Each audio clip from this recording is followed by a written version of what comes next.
This is a TLDR tier list for next week's Mutation. This is based on solo play because your ally is a random factor that cannot be accounted for. Also, this is based on above average co-op knowledge. Mechanical skill is not that important in co-op. Adjust these rankings based on your own knowledge and skill level. Alright, let's start off with Manx. Manx is super good for this mutation because he just masses bunkers in the middle. All the enemies will go towards the bunkers and they will get burned to death and the shuttles will die as well. You can add ESOs if you want to deal random damage to the broodlings and stuff, but they're not really necessary. You just need to mass bunkers at the 3 conduits and you're done. Zeratul, I thought about putting him in A, but he's actually like really good because anytime there's an attack wave, which there aren't that many, you just use a Legion and use the Telbrist, and then you'll kill everything. By the time the Telbrist Legion doesn't kill everything, you will have enough fragments for your cannons, and you just need to mass cannons. You don't even need to project them, you just keep them in the middle along with monoliths, and yeah, so he's super good here. Zagara. The issue with Zagara is that if you use P3, the hero unit getting Black Death is going to hurt a lot. She also doesn't have great AoE, which means you have to use bio launchers. The good thing is she has bio launchers that you can place in the center, so you can deal a lot of AoE damage when needed. And if you're using P1, you do have to split your Banes so that, and your Scourge, so that they don't all get infected at the same time and you waste too much money. So it's a little bit rough. And yeah, so clunkiness of bio launchers and also if the enemy has AoE makes it a little bit harder than it should be. Karax, easy S because he has static D. It does suck that his structures can get surrounded by the broodlings, but they're not buffed in any way. So you can just SimCity with some batteries, you can place some gateways or something in front so that you can funnel the broodlings and the infested civilians to like one spot. You can also use Solar Lance with fire and you'll burn them to death before they get close. By the time you get to the mid game, you'll have Purifier Beam for every wave with P3. Raynor, he has static D. Unfortunately, his static D is not great. And yeah, you can put tanks a little bit behind the bunkers so that you can get some assistance. But if the enemy is a bit stronger, like if they hit too hard, you're going to lose a lot of bunkers, and that's no good. His offense is also not that great. You can use I guess not offense, it's just more like shuttles. You use Vikings, and you can use Hyperion to clear a lot, and then have them funneled to your base. You need a good SimCity to otherwise the broodlings will get too close or something. It's not great. Yeah, Hyperion also can't last the full 60 seconds because he's gonna get hit by Black Death and will not survive the whole time. Swan, obviously S because he has Flaming Betties. In fact, probably even better than Manx. He's just really good, burns everything.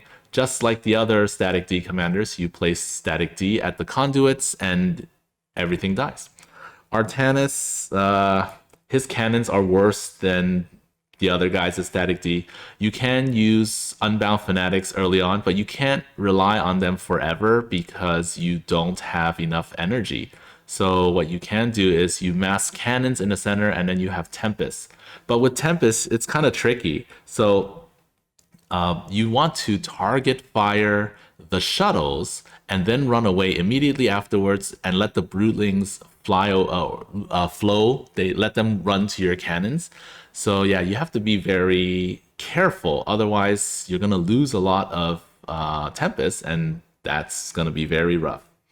Dahaka, super good. Pack leaders can take out everything. You have a pack leader for pretty much every wave, and then you have lots of minerals, so you can just make primal worms so that they take the hits from the infested. You can snipe with creeper hosts from the center of the map and make sure that there are primal worms at the center so that the creeper hosts don't get infected. Kerrigan is pretty good. So one problem she may have is the first wave. So if you're fighting like Reapers or something, you need to know how to defend it. make sure you look at my guide to know what to do against each wave. And after that, you basically hide in Omegas and slide around, come out, slide around. Your Hydralisk can pop out, kill things, hide again, and your minerals make static D. So it's pretty good against everything. Although if you lose Kerrigan or if you don't have enough APM, I would recommend not using her. I think you should use P0 rather than P2 here as well. Vorazun, oh man, Vorazun is not good. Vorazun against Black Death is really bad. You can use P2, but if you use P2, you pretty much can only fight Terran because if there are detectors with the shuttles, your brittle Corsairs are gonna die, and that's no good. Also, if you're not fighting Terran, I don't know how you will be able to fight the last wave. Of course, you have a time stop, so that can help, but you would need to like split and have enough Corsairs alive at that point.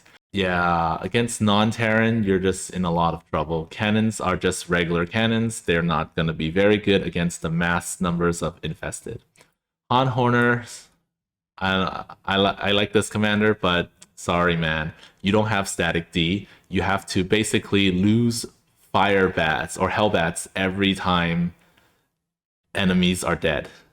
So you have to like manually move hellbats forward so that you don't lose, and you have to split them up so they don't infect each other, and you have to do that for like the whole game. Also, for fighting shuttles, it's the same as Artanis, except you don't have super long range. So like you have to basically shift click the shuttles and then run away before anything else dies so that your wraiths don't get infected. And it's best against Terran, but yeah, for the same reason as Vorazun, you can use cloak wraiths to snipe the shuttles without opposition, but you would still need to like deal with the resulting broodlings afterwards and the air escorts as well. It's rough. Abathur is pretty good because swarm hosts are good. You can use P1, I guess. P1 is P1. Ravagers probably will work as well. But you don't want brutalists. So once you get enough swarm hosts, you can outlast the little infested guys. And with swarm hosts, you will float a lot of minerals, which means you can make a ton of spine crawlers plus a ton of spore crawlers plus a few spine crawlers, so that your host can stay safe. Even though they technically will, if you have full biomass, they won't die to Black Death anyways.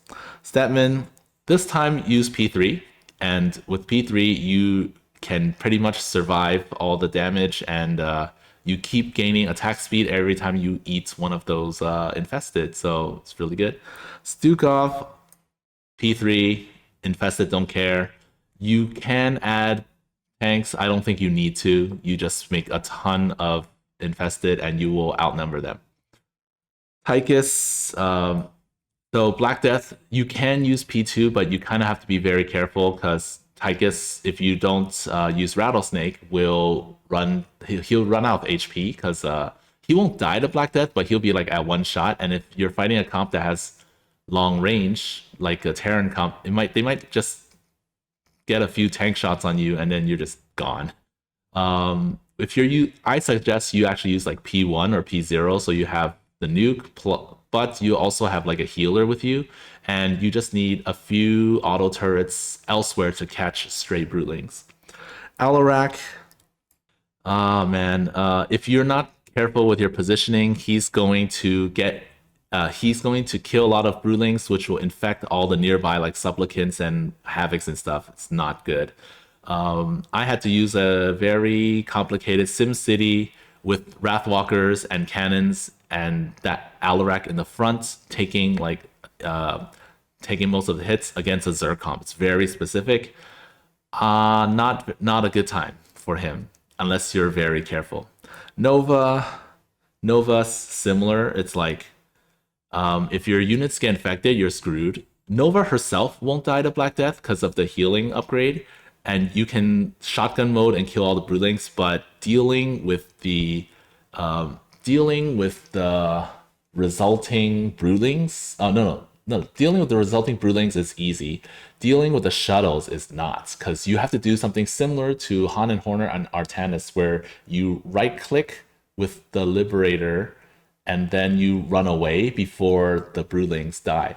And if you throw down like turrets, your auto turrets might kill some broodlings and infect your liberators. So you have to be extremely careful with that as well. So yeah, not a good time. Phoenix is pretty good. So Caldalis will take care of all the ground dudes, and you have Dragoon suit for all the shuttles. And in the late game, you just have Mojo.